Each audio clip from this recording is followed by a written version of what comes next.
Welcome to the Ground Jewels. My name is James Dixon and I'm delighted that you've joined us this week to hear from Adam Rutherford. Adam Rutherford is a scientist, he's a boffin, he's a big brain, but more importantly than that, he's an Ipswich Town fan. And we talked to him at a crucial juncture of their season and their recent history as they stand on the precipice of a return to the Premier League this weekend.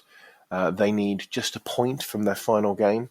I spoke to Adam at the start of the week where it wasn't maybe quite as clear. I mean, obviously things could still go wrong. Leeds could still go up instead of them. But I spoke to him before the game at Coventry. He's nervous. You can tell that he's nervous. The angst is all over his face and you can hear it through his voice and everything like that. So that's quite fun. Quite fun, especially when with my fandom, I'm dealing with a relegation battle to see someone riddled with nerves and anxiety over the prospect of promotion. But we talk about not just what it's been like in recent months and recent seasons. We talk about how he became an Ipswich Town fan. He's got a fantastic Bobby Robson story.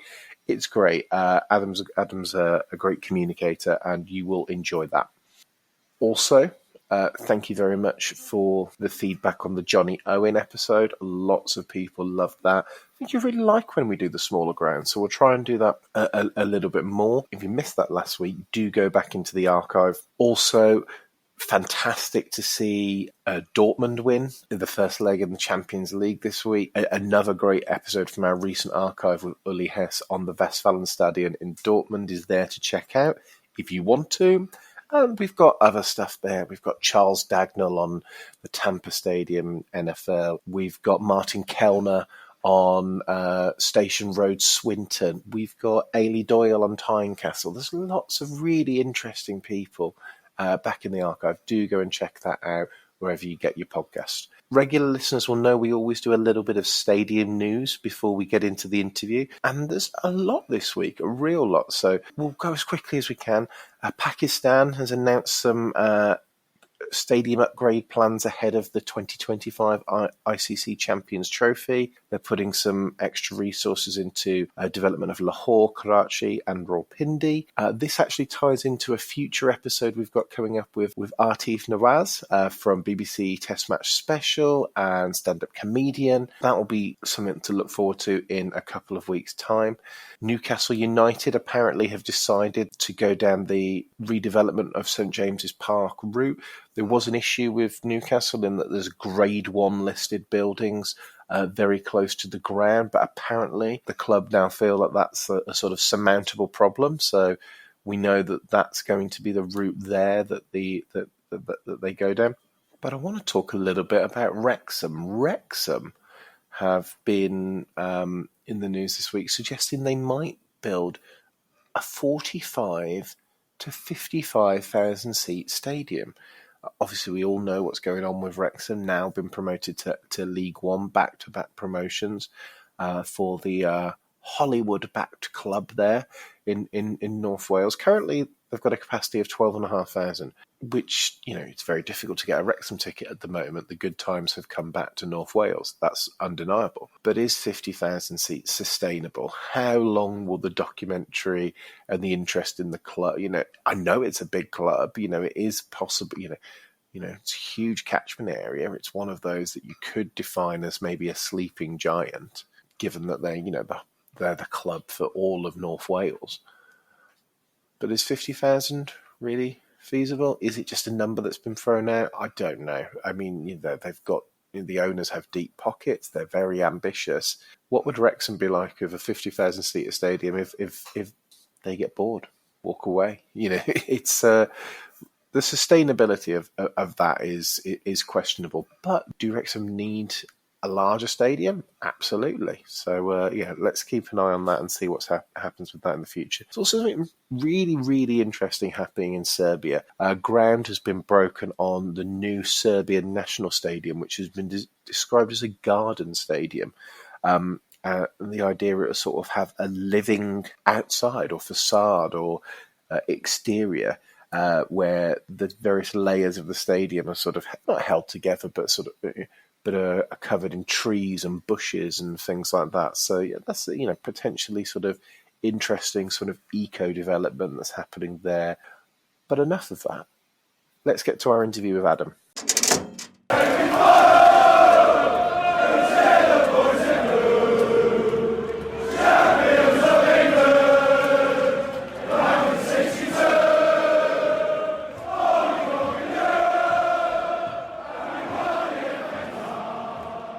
So today we're joined by Adam Rutherford. Adam is a scientist, a geneticist by training, and author of titles such as A Brief History of Everyone Who Ever Lived and How to Argue with a Racist. But today we'll be hopefully steering clear of white supremacy as we discuss Portman Road and his beloved Ipswich Town. Adam, welcome to the Ground Jewels. Nice to be here, James. You're a scientist, a man of reason and rationale. Why Ipswich Town? As you were saying that, I was thinking, I can't imagine where he's going with this question. Well, the very simple reason is that I was born and bred in Ipswich. And so, I mean, literally born in Heathrow Road Hospital in 1975. And my dad was an Ipswich fan. So my parents had moved to Ipswich in the early 70s. And that was a golden era, right? So that was just, such a quality team. I was too young to remember the FA Cup victory in 78, but I've seen it, and we talk about it a lot. And I think I've got memories of the UEFA victory in 81, because I would have been 6 at the time, but they're pretty fuzzy. But by that stage, you're in and you're in for life. So you're quite right. Not logical, irrational, but that's football, right? It is, in sport in general. And if you were sort of Scott Bakula and you could choose to quantum leap into, and I will dampen down the science references as we go, but you could choose to quantum leap to any period of time in Ipswich history, that's when I'd choose. And it's got to have been, and you're a little bit too early for the FA Cup. You get in a bit of the UEFA Cup, but it's kind of intoxicating and it builds that mythology, doesn't it? And I suppose it makes you feel like you're supporting a really relevant and important side, and that must be great as a boy. I don't have that. I supported Birmingham City, still do, unfortunately. Well, your time will come, I'm sure. It's absolutely true that, and also the timing is, I mean, I guess as good as you could want it to be as a boy at that age, because of course all of the legends of the club were still playing, and we still see John walk around the ground, and Kevin Beattie died a few years ago, but there's a statue now. So my son, we got season tickets, and for me and my son who's now 16, so he knows all of those legends as well. But also just at that point, Bobby Robson was about to take on the England job. So the fact that we had that our last manager went on to become one of the great England managers as well, is it's just all part of the mythology of the club. And and then at that age you begin to learn about the history of the club, and Alf Ramsey in the 60s, who also of course was an England manager. So people often say, well, how'd you end up supporting Ipswich? And the answer is because I was born in Ipswich. But it's an amazing club. It's a love affair which has lasted 44 years now, and I hope the positives outweigh the doldrums. I think they do. You've got to hold on to the kind of positives. And there, you mentioned Alf Ramsey, because obviously Ipswich have been a tremendous supplier for the England national team. Certainly up until Southgate, you would say that our two finest ever managers came to the job via Ipswich Town. When Alf Ramsey got to Ipswich, he described Portman Road as small and basic. Which I think is sort of, he wasn't a man of many great rhetorical flourishes, was he? Was he, Alf? No, that is true. And there's a brilliant clip of the year that we won what was then the first division, the top league under Alf. I think it was 61-62. And as I recall, I haven't looked at this for ages, but as I recall, we won because of another result, and a pitchside reporter said to Sir Alf, "We've just learned that you've just won the first division. How do you feel?" And his response was, straight out of the sort of Harry Enfield playbook. He said something like, "Oh, yes, fine. Yes, fine. Very good. Yes."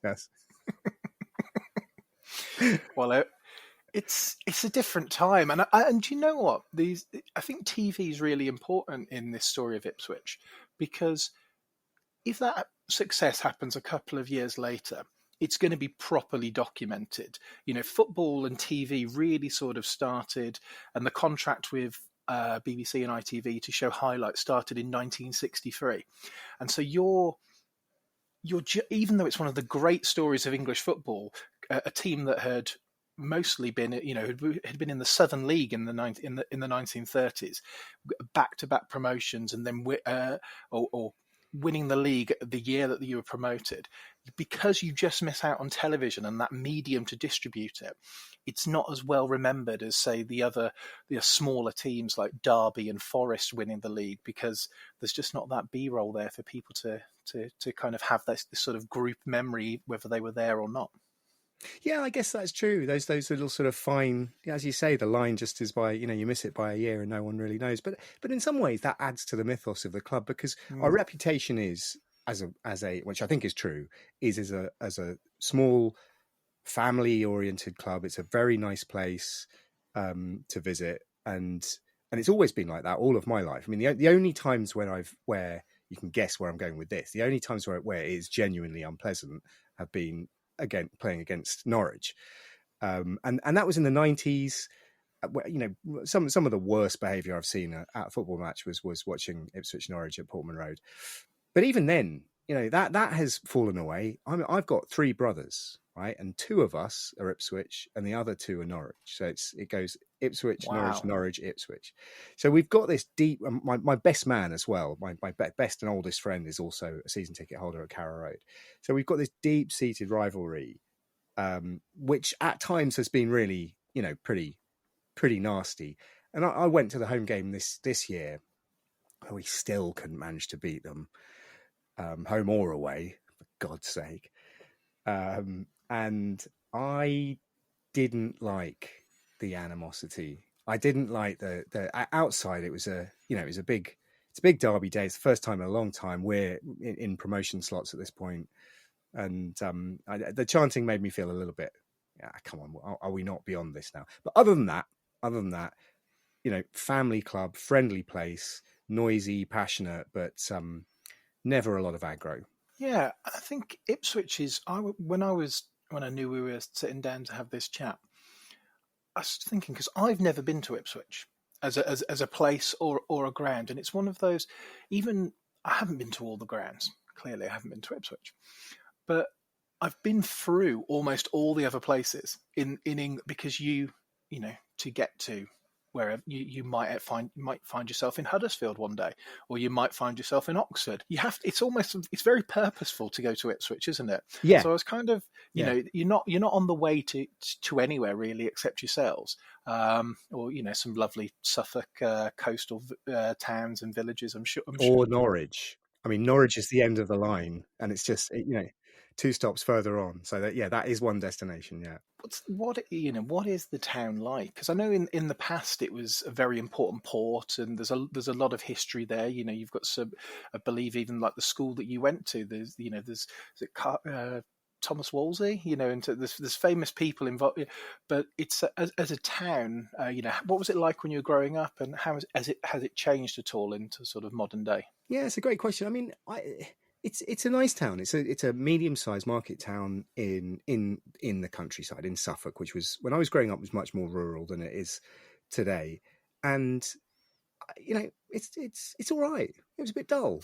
I had a nice time growing up. I had good friends, and the thing is that I wanted to leave and come to London. And I came to university in London in '93, and I've been in London ever since. Right, so I've now lived longer in London than I did in Ipswich. But my parents still live there, and so does my granny, who also was a season ticket holder at Portman Road. And we got loads of family there. My parents' house, which is not the one I grew up in, they moved after I'd left, is, you can see Portman Road from the top bedroom, and you can definitely hear it. So when me and my dad, or me and my son go, my mum's at home and she knows when we've scored. And there's a nice thing as well, which is that you can see, because it's the population is 150,000, something like that, and the football club is such a big part of the town, and it's quite near the centre as well. From midday on a Saturday, you just see people migrating down there and people walking past. You know, I know when to leave due to the frequency of of scarves and tops walking past the front door. The pub that is my parents' local, is called the Greyhound, and that has become the sort of official Ipswich Town pub over the last few years. And so, you know, it's just totally embedded in the town. And when we're in times like this, or in times like in 2001 when we got promoted to the Premiership, it becomes the entire town. You know, the local news just covers it, you know, every single page, every single day, and that's where you get the best information. And there's a buzz, you know, there's a buzz about the place, and we're in that zone absolutely at this moment, nerve-wracking though it is. But I'm sure we'll come to talk about the nightmare that is this week. Oh no, let's do it now, because I'm hoping to put this episode out on Friday morning. Okay. And 24 hours hence, you will be deciding. Well, not necessarily finally, but you could clinch a return to the Premier League, since you haven't been there since it was actually called the Premiership. It's that long ago. Oh God, is that true? It is true. Oh my Lord. It's. But you've been one of those obviously founder member of the Premier League. Yep.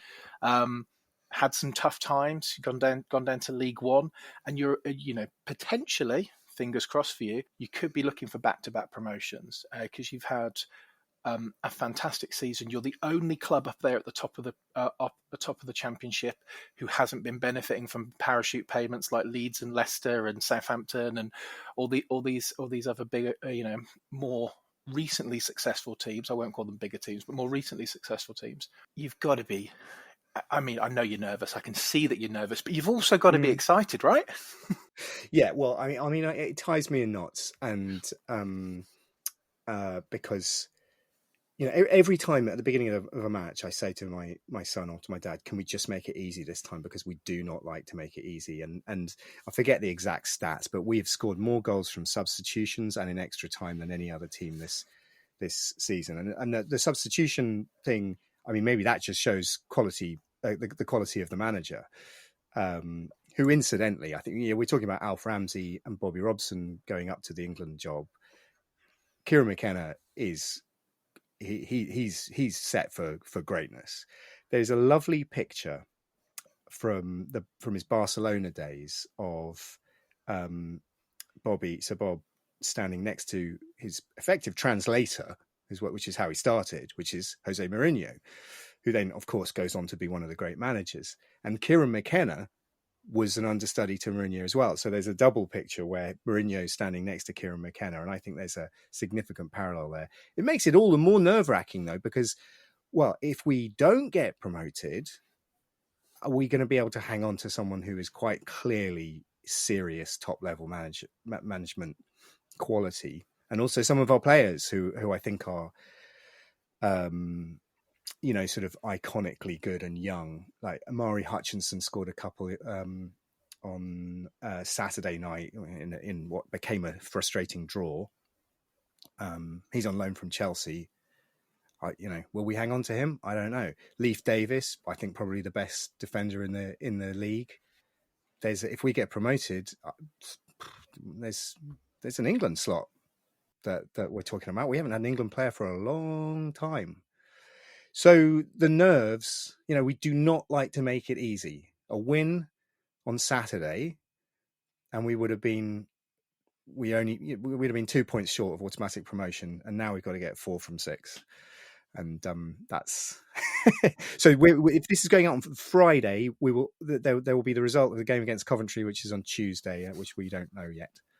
But yeah, well, you would hope, Coventry's season got ended by VAR, ended by science. Actually, I'll get you to account for that later. You can't blame me for that. Oh well, this search for objectivity in a subjective game is just is fresh. I've never been so angry at something that was objectively correct before. Yeah. It was just Yeah, It's wrong. But yeah, I know. hopefully, we'll throw in a football cliche. Hopefully, they're on the beach for you. And Yeah, yeah. I think all football fans, because we understand the finances of football, we understand the sort of the perhaps the perniciousness of parachute payments, and anytime, it doesn't matter which club it is. Last year it was Luton.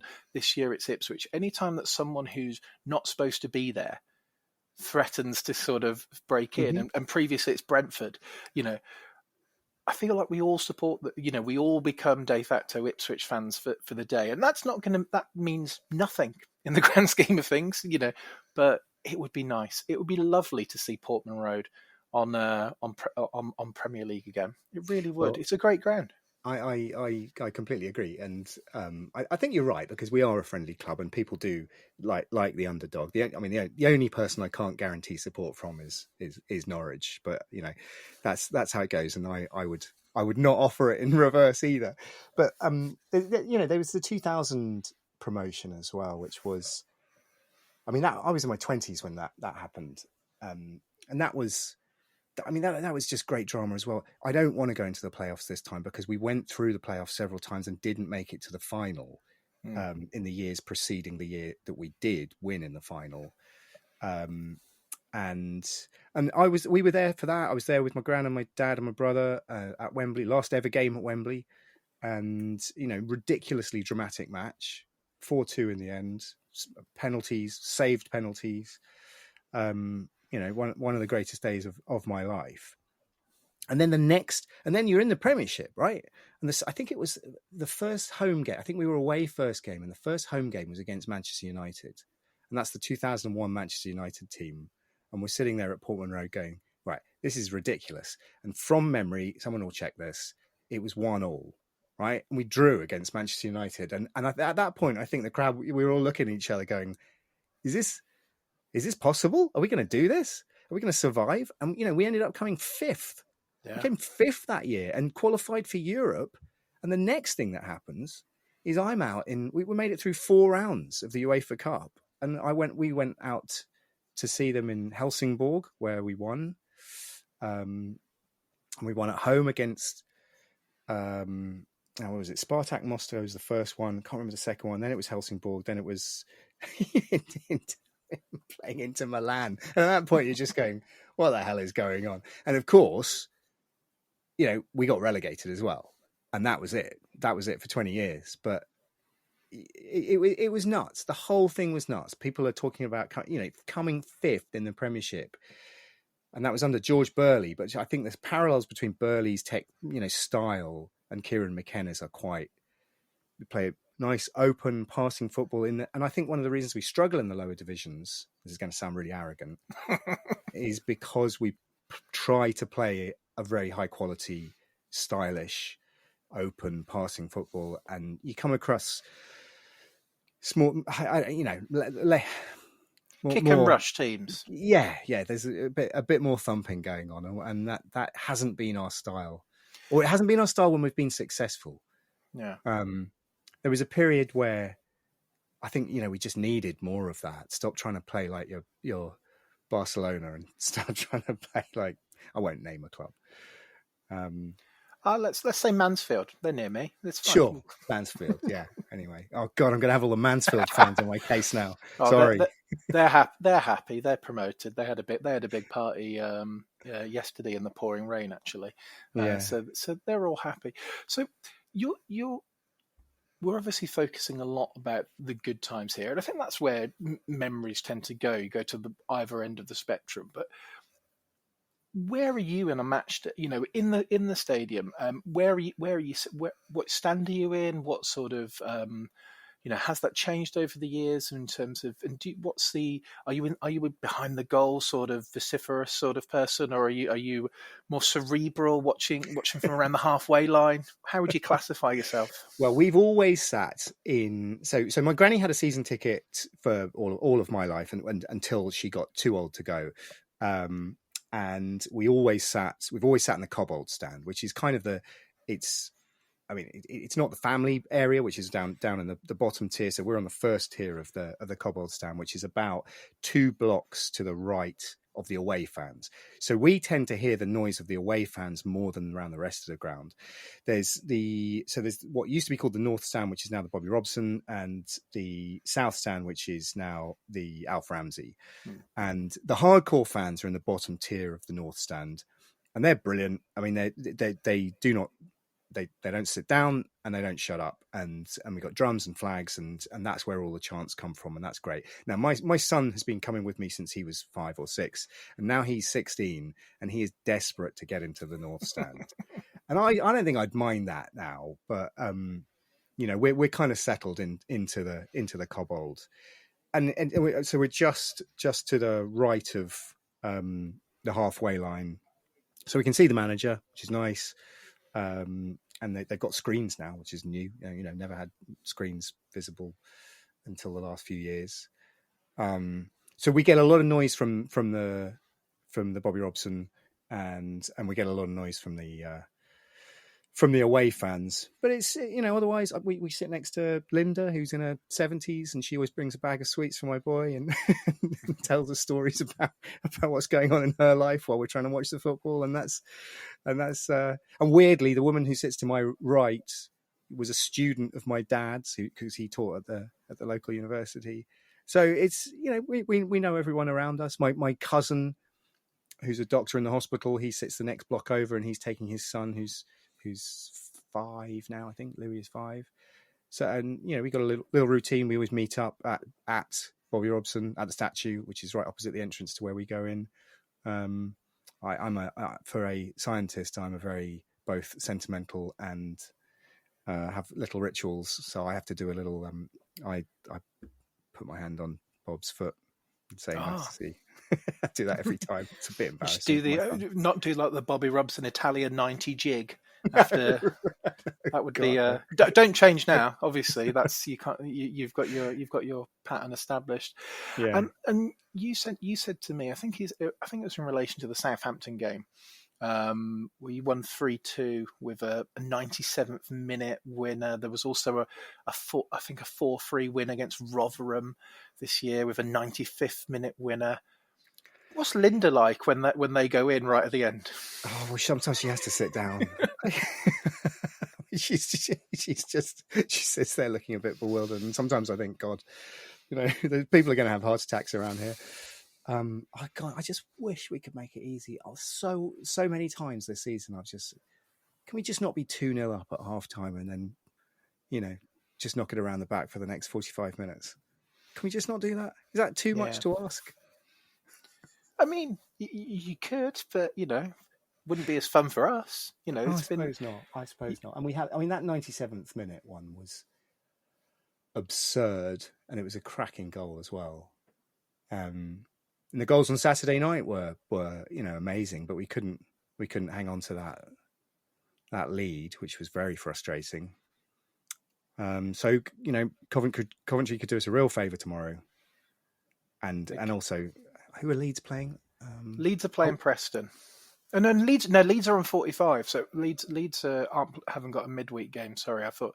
No, that's right. And a slightly strange end of the season, because we had 3 to play when Leeds only had 1. Yeah, it was because of that semi. Leeds are at home against Southampton, so obviously good side. Yeah. Do Southampton have anything to play for? Probably not anymore. So yeah, well, playoffs.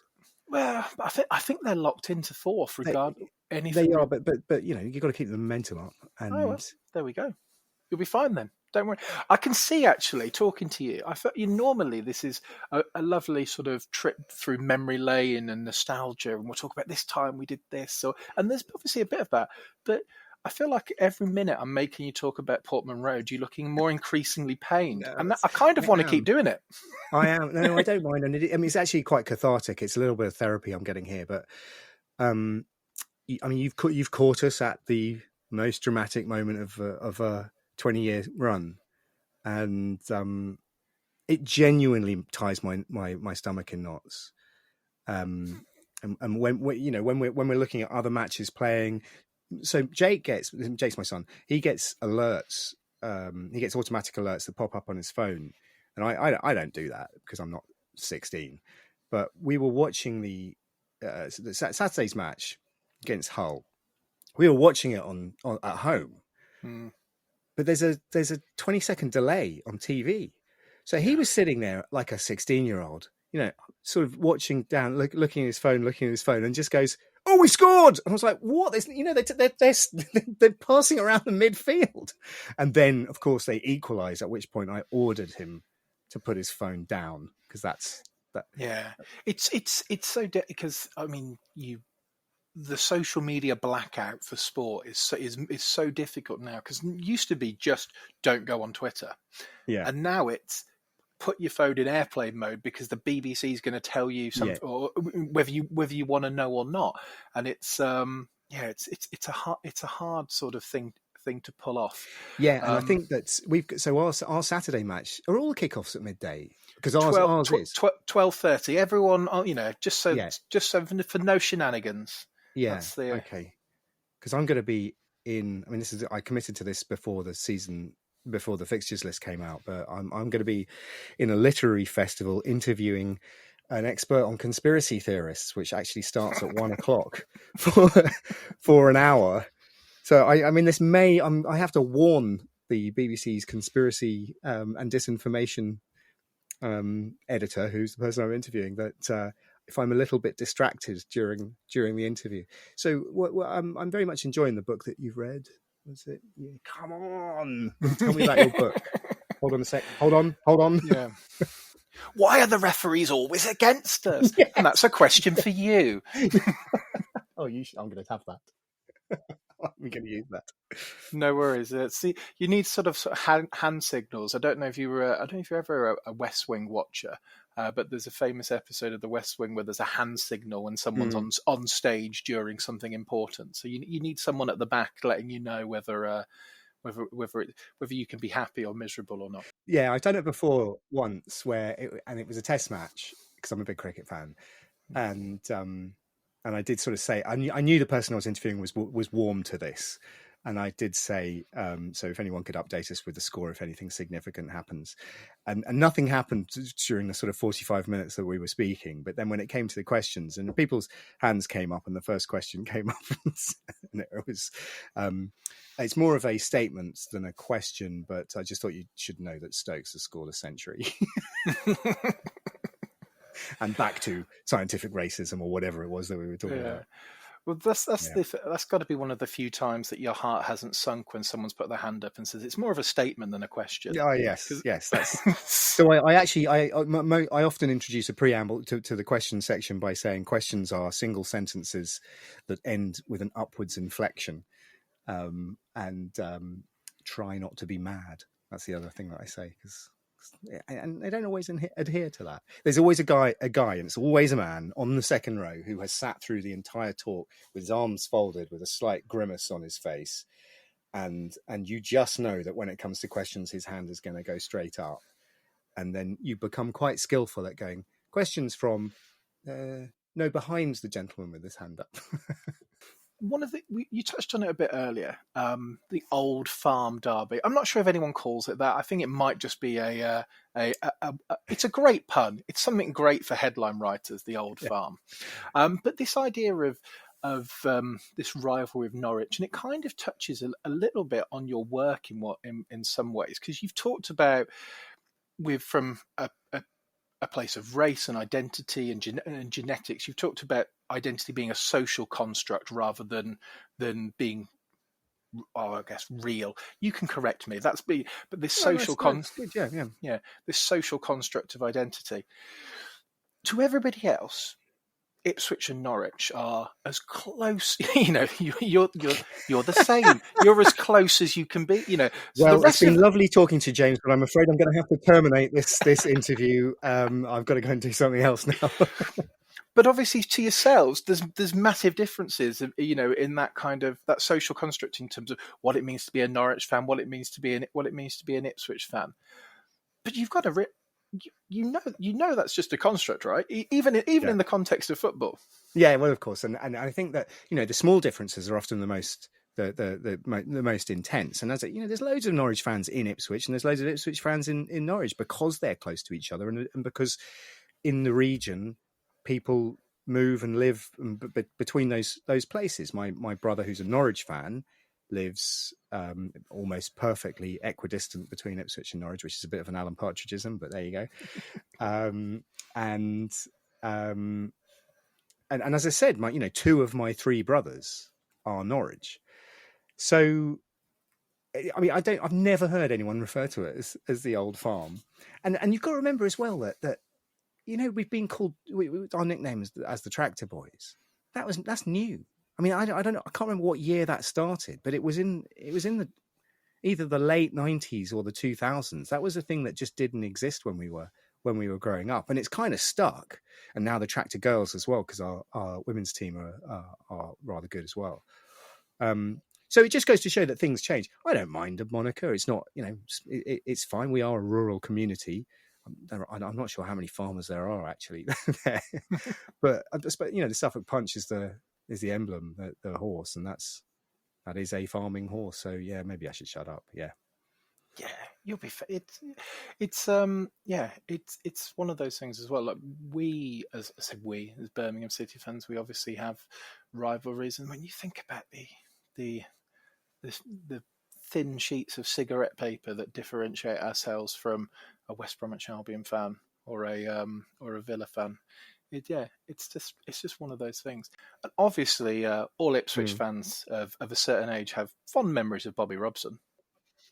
Yes, well, I mean, ours is really quite precise because we used to live next door to him, and Elsie, his wife, used to go to the same church as my grandparents. And so, well, I didn't know him. I was just aware that he existed in our sort of very, in our sphere in Ipswich, right? Because I was little at the time, and then we think this happened in 1986 or 7, and it was just after the World Cup, so I was about 11, and we were walking along. Me and my dad and sister were walking along. I think, according to the story that we tell, we were walking along the Norwich Road, which is a big road out of Ipswich, ironically, and I suddenly become aware of the fact that Bobby Robson is walking towards us, and I'm going, Dad, it's Bobby Robson, Dad, it's Bobby Robson, and my dad doesn't say anything, and I'm like, Dad, it's Bobby Robson, it's Bobby Robson, and as they get closer, Bobby goes, "All right, Dave," right, to my dad. And my dad goes, "All right, Bobby." And I'm like, "What is going on here?" And they chatted for a bit, and I was sort of standing there wide-eyed, jaw agape. My sister, who's not interested in football at all, was just completely uninterested in what was going on. At the end of the conversation, they chatted a bit about the World Cup and about stuff. And at the end of it, he got his wallet out. This is 100% true. He got his wallet out and pulled out two £20 notes and gave one to my sister and one to me and said, "Go and get yourself some ice creams." Right? I mean, I don't know whether he understood the value of ice creams or £20 notes at this point in the 80s, but I held on to that 20, and then they walked off, and I was sort of agape. And I held on to that £20 note until I was 18 when I spent it in the pub. I know. This is the man who's quite nostalgic for a site. You spent it in the pub. Yeah, well, 20 quid in 1992. I even know the pub I spent it in. It was the Malt Kiln, which I don't think exists anymore, down on the docks, which is where we always used to go. And 20 quid would have bought a decent round, but such how memories are created and destroyed. But that's my Bobby Robson story. Fantastic Bobby Robson story. I just, yes, wow. It's just, I can't imagine, even in 1986, how, because anyone else, you flash bastard, giving 40 quid to kids for ice cream. But he feels, and even at that time, like, he felt like the nation's granddad, didn't he? He was such a lovely bloke. Yeah, he was exactly. He was the real deal, and he wasn't pretentious. And you could see it, when you watch him over the years at various clubs in Europe, at PSV and Barcelona. You can see he looks a little bit out of his depth at times. And turning up at Barcelona and not knowing how to speak the language is quite a bold move, or was back then. was a pretty bold move. But the club has always been a bit like that.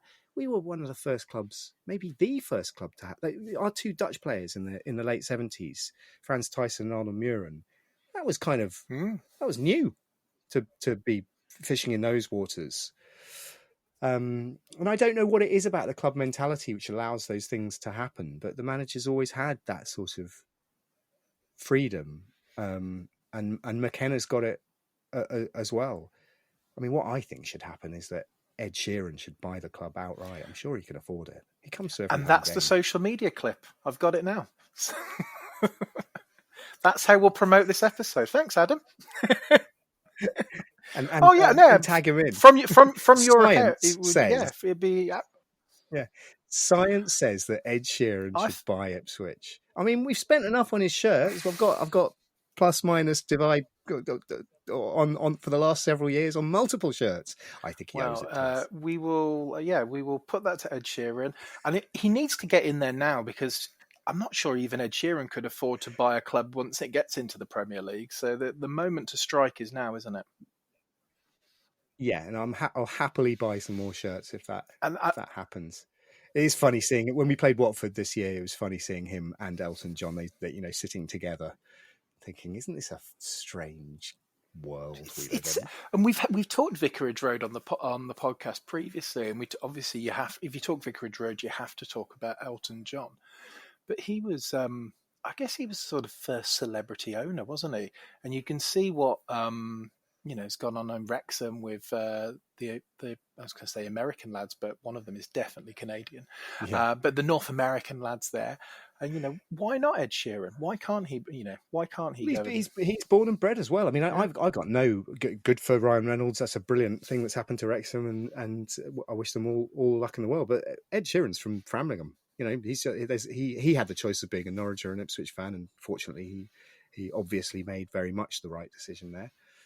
The other thing that I'm a little bit interested to explore with you, you're a famous, I don't know, celebrity, but certainly a notable humanist, and the idea of football occasionally gets bandied around as sort of a secular sort of religion for people, and filling in sort of the need to, I don't know, for communion and togethership and things like that. Do you think that's sort of overstated, or is there something to that?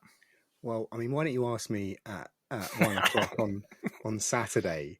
I love it. I mean, I genuinely, you're there with 28,000 of your mates, and the unity. It is. You know what it's like. It's so powerful. There's one of the things. There's the famous Bobby Robson quote, which we have at the back. It's written in very large blue and white letters at the back of the Bobby Robson stand, where he says, I'm not going to get the full quote right, but it says, it's the "what is a club" quote, and it says, it's the noise, the passion, the feeling of belonging, the pride in your city, and that's it. When you've got that, when you've got Bobby Robson telling you that from one end, and you've got your 28,000 mates, and you're doing well, it is that. We have, it's important to recognise the doldrums have been bad, right? We've had some bad times. The years after we got relegated from the Premiership were some of the worst performances I've paid money to see in any sporting fixture. And we didn't, I'm embarrassed to say, not unusually, but we stopped our season ticket for a few years because it was just absolutely dreadful. And then, we were in Division 2. I mean, the third tier, and went through some dreadful managers, and some bad days. So, but there's never, there isn't ever a point where you think, well, I don't support Ipswich anymore, or I will always track the results. But then someone accused me of being a fair weather fan the other day, one of my frequent detractors. I attract quite a lot of enemies on social media for various reasons. But I thought about that, and I thought that, that is one of the worst insults you can level at a sports fan, possibly. And then I thought, well, that's not really very fair. I mean, I've literally been going since I was 6 years old. We've been season ticket holders for almost all of my life. Just because I haven't been vocal about it for the last 25 years doesn't mean I'm a fair weather fan. And I'm not there every week. And here's an interesting thing that we never go to away games, and that isn't because we don't want to. It is because they're so limited in numbers that they tier the applications, and they all sell out in the first tier. And it's a loyalty scheme as well. So if you've been to Huddersfield on a wet Tuesday in November, then that counts more than if you go to QPR on a Saturday, which is just down the road from where I live. So we've never managed to get to in the last 5 seasons to away games. I think a lot of there's an issue that I think will bubble up with that, actually, because when the sort of tracking technology came in for that, and the clubs were able to have, I think they're called CRM sort of databases where they could kind of assign people to specific tickets. The people who were going at that time all built up the loyalty. So now when you really find it a lot of clubs with small allocations, newer fans, which tend to be younger fans, but also people who may have had change of circumstances, now can't access the away tickets. Although tends to be that those, if they're not going, those people who have the loyalty points are buying them, selling them on, maybe for a profit, maybe for not, and they're still keeping that ability to buy tickets. So it's something that clubs are going to have to wrestle with, really, in terms of in future years, as that sort of generation of fans who starts to age. We're hoping that as we're now fingers crossed, that if we get promoted, we're hoping that the allocations are going to be much bigger, and so the demand isn't going to be as high. So because obviously my son, we might be going to Liverpool or Old Trafford or the Etihad or and that's pretty special. I mean, it was also terrifying as well, because I do think there's a significant gap between football in the top 2 leagues, and it may be that we're going to have a tough season next year, or maybe we'll come 5th like we did in 2001, and I'll see you in Europe. God. It is a huge gap, but there are teams that have been able to bridge it, even if it's only for a short period of time. You tend to, it tends to go one of 2 ways, doesn't it? When you get promoted, either you're like, oh, they're doing unexpectedly well, or the other. Down. But it's ultimately, and I don't think this is a particularly sophisticated thing to say or a great secret, it is about the money, right? Yeah. And even so, we don't have the parachute. You've already mentioned it. We haven't had the parachute payments that has meant that Leeds and Leicester are up at the top. The total, again, I'll forget the exact numbers, but our total wage bill is like 11 million or something, and Leicester's is something like 100 and something million. We're 100 million pounds short of the team that are 4 points above us and have just got promoted. So there's been an interesting thing in the press recently, and in various in the commentary for matches, which is commentators saying Ipswich need to get promoted, because it needs the Premiership needs to have that non-parachute, non-up and down clubs in it to keep it alive. And obviously, I heartily agree with that sentiment. We just had a massive investment from an American conglomerate of 100 million, so which shows a great commitment to the club. And that's one of those things where you always feel a bit, is that the right thing? But on the other hand, yes, we need the money, and if we're going to be a successful club, then we absolutely do. But I'm more worried about whether McKenna and Leif Davis and Hutch and Wes Burns are going to stick around, because they're bloody good, and McKenna won't stay with us forever, and I will, at the right time, we wish him well, because he's going to have an amazing career. But stick with us for a couple more seasons while we get secure in the Premiership, and then we'll be all right. Yeah, it's an easier proposition to say stay with us if you've got a new challenge, rather than the same one again.